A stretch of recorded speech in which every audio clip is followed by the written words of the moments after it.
વિનર્મદ દક્ષિણ ગુજરાત યુનિવર્સિટી દ્વારા પરીક્ષામાં ગેરરીતિ કરનાર વિદ્યાર્થીઓ માટે સજા અને સુધારણાનો અનોખો માર્ગ અપનાવવામાં આવ્યો છે। યુનિવર્સિટી દ્વારા કોપી કેસમાં પકડાયેલા 89 વિદ્યાર્થીઓ પર 2 લાખ રૂપિયાનો ભારે આર્થિક દંડ ફટકારવામાં આવ્યો છે। આ દંડ સાથે સુધારણાના ઉપાય તરીકે યુનિવર્સિટી આ વિદ્યાર્થીઓને શ્રીમદ ભગવદ્ ગીતા અર્પણ કરશે। આ પગલાંનો હેતુ વિદ્યાર્થીઓના ચારિત્ર્ય અને ભવિષ્યમાં જીવનમાં નૈતિક મૂલ્યોનું સંચાર કરવાનો છે। સાથે જ ગીતાના સિદ્ધાંતો પર આધારિત વિશેષ કાઉન્સેલિંગ સત્રો પણ આયોજિત કરવામાં આવશે, જેથી તેઓ ભવિષ્યમાં ફરીથી અનૈતિક કૃત્યોથી દૂર રહે।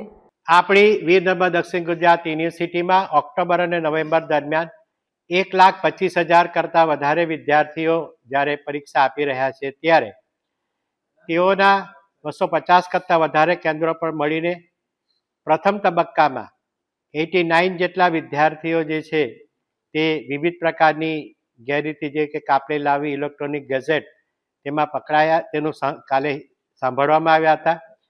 આ દરમિયાન તેઓ મનોવૈજ્ઞાનિક રીતે નિરાશ થતા હોય છે, એટલે ધ્યાનમાં રાખીને તેઓને ભારત રાષ્ટ્રનું ઘરેણું એવું ભગવદ્ ગીતા દરેકને આપવામાં આવશે, તેનું કાઉન્સેલિંગ કરવામાં આવશે, જેથી તેઓ સ્વસ્થ મને પોતાની લાગણી એ સમિતિ સમક્ષ રજૂ કરી શકે અને ભવિષ્યમાં એમાંથી પોતાનું જ્ઞાન ઉપાર્જન કરીને એ ભવિષ્યને ગેરરીતિ ન કરે, એને માટેનો આ એક વિનમ્ર પ્રયાસ છે।